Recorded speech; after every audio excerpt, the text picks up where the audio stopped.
స్వామి, ఈ వ్యక్తి ఎప్పుడూ అబద్ధాలే చెబుతున్నాడు. సరిగ్గా ధ్యానం కూడా చేయడం లేదు. ఆశ్రమ నియమాలను కూడా పాటించడం లేదు స్వామి. నాయనా, ఆ అద్దంలో నీ ముఖం చూసుకో. ఒకవేళ నీ ముఖం మీద ఏదైనా మసిమరక కనిపిస్తే నువ్వు ఆ మరక పోవటానికి అద్దాన్ని తుడుస్తావా, లేక నీ ముఖాన్ని కడుక్కుంటావా? నా ముఖాన్ని కడుక్కుంటాను స్వామి. అద్దాన్ని ఎంత తుడిచినా నా ముఖం మీద ఉన్న మరకపోదు కదా. సరిగ్గా చెప్పావు.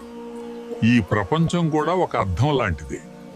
ఇతరులలో నీకు కనిపించే తప్పులు, మరకలు నిజానికి నీ మనసులో ఉన్న మలినాలే అసూయ, ద్వేషం అనే మసి రూపంలో ఉంటే ఎదుటివారిలో తప్పులే కనిపిస్తాయి.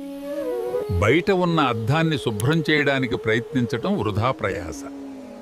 ముందు నేను ఎవరు అని విచారణ చేసి నీ మనసును శుభ్రం చేసుకో. అప్పుడు ఈ ప్రపంచమంతా దోషరహితంగా, పవిత్రంగా కనిపిస్తుంది నాయనా.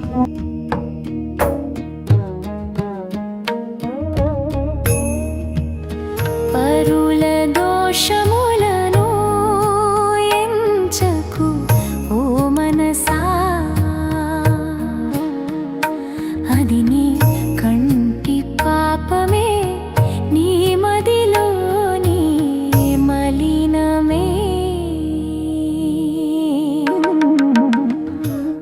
అసూయ ద్వేషములే మసి రూపము దాల్చి నీ స్వచ్ఛ దృష్టిని కప్పివేయును. అద్దముపై దుమ్మును తుడవకనే ప్రతిబింబమును నిందించుట వృధా ప్రయాస.